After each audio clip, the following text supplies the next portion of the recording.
안녕하세요. 동물의 세계입니다. 야생에 서식하는 아나콘다들은 강력한 포식자이며 힘센 악어나 치명적인 발톱을 가진 개미핥기, 멧돼지를 닮은 패커리, 42kg의 성체 퓨마, 하늘의 지배자인 검은 대머리 수리를 사냥하기도 하는 공포의 존재입니다. 하지만 이런 괴물 같은 뱀들에게도 위협이 되는 무서운 포식자들이 있습니다. 이들은 어떻게 세계 최대의 뱀이자 천적이 없다는 아나콘다를 사냥할 수 있는 걸까요? 지금부터 알아보겠습니다. 제규어. 아메리카 호랑이라 불리는 제규어는 북남미 지역에 서식하는 맹수로 고양이과 동물 중 사자, 호랑이에 이어 세 번째로 큰 동물이며 체구에 비해서도 굉장히 강한 치악력을 가지고 있습니다. 아무래도 체급이 작은 만큼 호랑이나 사자에 비해서는 일반적으로 무는 힘이 약하지만 순간적으로 무려 900kg의 치악력으로 먹잇감의 관자놀이를 부셔버릴 수 있습니다. 900kg의 치악력이라면 사자나 호랑이는 물론 하마조차 능가하는 수치이며 거대한 나일 악어들의 무는 힘에 근접할 정도죠. 그린 아나콘다는 움직이는 이무기와도 같았던 영화 속 아나콘다와는 달리 육지에서 움직임이 느립니다. 재빠른 몸놀림을 가진 제규어는 아나콘다가 자신을 휘어감을 수 없도록 꼬리 부분부터 공략해 자신이 유리한 무트로 점점 끌어당기고 있는데 강한 턱힘을 가진 제규어가 아니면 하기 어려운 일입니다. 하지만 거대한 아나콘다의 반격도 만만치 않습니다. 물속에서 목숨이 위험하다는 것을 느낀 아나콘다는 얼마 되지 않는 꼬리 부분을 이용해 제규어의 주둥이를 휘감아 버렸고 이에 당황한 제규어는 그만 물고 있던 아나콘다의 꼬리를 놓아버렸습니다. 제규어도 자칫하면 이 아나콘다를 잡아먹으려다 오히려 자신이 잡아먹힐 수 있습니다. 하지만 집요한 제규어는 포기하지 않고 끝끝내 아나콘다의 꼬리 부분을 물고 다시 무트로 끄집어내는데 성공하고야 맙니다. 제규어는 이제 아예 노골적으로 아나콘다의 머리를 노리고 있습니다. 아나콘다는 또아리를 틀고 머리를 숨기며 필사적으로 자신을 방어하는데요. 그러면서도 틈만 나면 은근슬쩍 제규어를 휘감아 역전을 노리지만 유연한 제규어는 그때마다 요령껏 잘 빠져나오며 공격을 계속하고 있습니다. 굵고 단단한 몸과 근육을 가지고 있어 아나콘다는 쉽게 당하지 않지만 싸움이 길어지자 결국 승리의 여신은 제규어의 편을 들어주고 말았습니다. 이처럼 제규어와 아나콘다는 생존을 놓고 직접적으로 치열하게 싸우기도 하는 경쟁 관계의 포식자들인데요. 물속에서 헤엄치다가 매복해 있던 그린 아나콘다에게 제대로 걸리면 제규어도 저항하기 어려운데요. 하지만 제규어들은 육지에서는 아나콘다에게 상성상 유리하며 물을 겁내지 않기 때문에 때로는 물에 뛰어들어 아나콘다를 잡아먹기도 하는 무서운 포식자입니다. 제규어와 아나콘다는 웬만하면 서로를 잘 건드리지 않는데요. 그 이유를 보여주는 단적인 사례가 제규어와 비슷한 퓨마와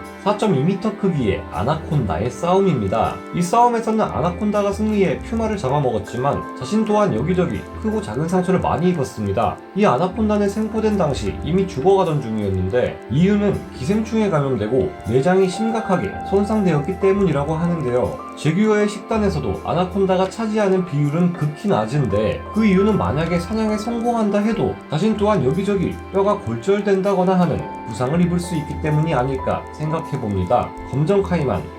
여기 참 안타까운 사냥 장면이 있습니다. 거대한 아나콘다 한 마리가 악어의 몸을 칭칭 감고 서서히 몸을 조여 숨통을 끊고 있는데요. 악어의 크기는 그린 아나콘다가 삼키기에 그리 부담되지 않은 적당한 크기이며 평소 같으면 어렵지 않게 악어를 삼킬 수 있을 겁니다. 하지만 하필 이 아나콘다가 물고 있는 것은 악어의 턱 부분이었는데요. 악어는 죽을 때 죽더라도 혼자 죽지는 않겠다는 의지를 보이며 무지막지한 치악력으로 아나콘다의 머리를 물어버렸습니다. 가장 강한 치악력을 가진 악어답게 이 녀석은 절대 아나콘다의 머리를 놓지 않을 겁니다. 이제 아나콘다는 살기 위해 악어의 몸통을 휘감고 자신이 죽기 전에 악어의 숨통이 끊어지기를 바라는 수밖에 없습니다. 아나콘다들은 대체로 사냥감을 휘감은 채 질식시켜 죽이는 것으로 알려져 있지만 사실 그보다는 혈류를 차단하는 방법으로 더 빠르게 먹잇감을 제압합니다. 아나콘다와 같은 거대한 뱀들의 조이는 힘은 다른 포유류나 파충류의 혈압을 한참 능가하는 엄청난 압력을 굉장히 오랜 시간 동안 가할 수 있기 때문이죠. 아나콘다에게 희감긴 사냥감은 혈류가 차단되고 이리 될 경우 뇌나 심장과 같은 주요 장기에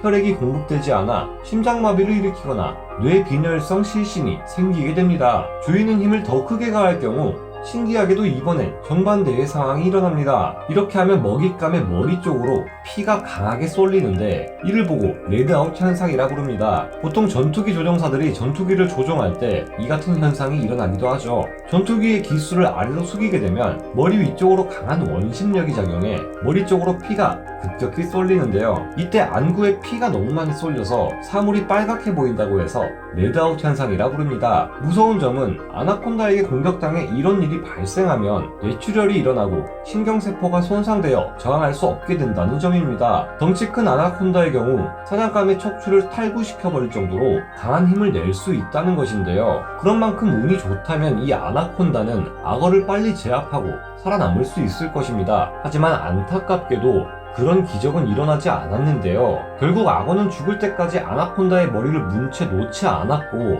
아나콘다 또한 머리가 박살이 난 채 악어의 몸을 휘감은 채로 같이 죽어버렸습니다. 작은 카이만 악어들은 아나콘다의 손쉬운 먹잇감이지만 이번 사례처럼 그것 또한 항상 순조로운 것은 아닙니다. 더구나 그 대상이 카이만 악어 중 가장 큰 종류인 검정 카이만 악어라면 더욱 그렇죠. 마이오세 때부터 남미에 존재하며 한때 괴물급 고대 악어인 프루스사우루스와도 공존했던 검정 카이만은 절대 만만한 상대가 아닙니다. 성체 검정 카이만들은 평균적으로 몸 길이가 4m를 쉽게 넘기며 최대급 개체의 경우 꼬리 끝부분이 잘려있는 상태에서 이미 5.3m를 넘겼다고 합니다. 몸무게는 500kg을 넘긴다고 하는데 이 정도면 아프리카의 나일악어들에 뒤지지 않는 크기이며 일반적인 맹수가 아니라 거대 괴수에 해당하는 몸집이라 볼 수 있습니다. 이들의 최대 성장 수치는 6m에 달할 것으로 추정되는데요. 이들은 일부 지역에서 엄청나게 많은 개체들이 모여 무리 생활을 하기도 합니다. 검정 카이만은 어릴 때는 자그마한 안경 카이만 악어 등과 구분하기 어려울 정도로 비슷하고 아나콘다에게 잡아먹히는 대상이기도 합니다. 하지만 거대하게 자란 성체들의 경우 브라질에서 남미 지역의 모든 동물을 잡아먹을 수 있으며 그 대상이 다 자란 성체 그린 아나콘다라 해도 마찬가지입니다. 실제로 검정 카이만 악어가 자신의 덩치에 비교해서도 더 큰 성체 그린 아나콘다를 사냥해 잡아먹는 것이 목격되기도 했는데요. 이들은 덩치만 큰 것이 아니라 힘 또한 굉장하며 속도 또한 빨라 물 위로 높이 뛰어오를 수도 있습니다. 그린 아나콘다가 제압하기에는 너무 강한 상대이고 100번 양보해서 제압한다고 해도 삼킬 수 없을 만큼 거대한 악어입니다. 성체 검정 카이만 악어의 상대가 되려면 아나콘다는 아마존 깊은 지역에나 존재하는 알려지지 않은 6m 이상의 초대형 개체쯤은 되어야 할 것으로 보여집니다. 오리노코 악어 검정 카이만과 거의 비슷한 크기로 자라는 오리노코 악어 또한 강력한 아나콘다의 천적입니다. 오리노코 악어는 남미 쪽에 서식하는 대형 크로커다일 악어의 일종인데요. 수컷을 기준으로 평균 몸길이 4.2m에 380kg, 최대 크기는 5.2m 이상이나 되는 거대한 악어입니다. 4.2m짜리 개체가 380kg, 4.8m짜리 개체가 635kg 정도였으니 최대 개체의 경우 1톤을 넘길 수도 있을 것으로 생각되는데요. 현재 물증이 남아있지는 않지만 6.78m짜리 개체에 대한 기록도 있고 68cm의 길이에 두개골이 남아있는 것을 보아 6m짜리 개체도 존재했다는 것을 알 수 있습니다. 오리노코 악어 또한 검정 카이만 악어처럼 4m가 넘어가는 괴수급 덩치를 가지고 있기에 물에서조차 아나콘다를 잡아먹는 강력한 천적이라고 할 수 있는데요. 덩치가 큰 아나콘다가 잡아먹을 수 있는 악어들은 대체로 4m 이하급의 개체들이고 이 이상은 어떻게 해볼 수 없는 강력한 족수로 평가받고 있습니다. 오늘 준비한 괴물뱀 아나콘다의 족수들은 여기까지고요. 오늘의 동물의 세계 여기서 마치고 다음 시간에 다시 돌아오겠습니다. 감사합니다.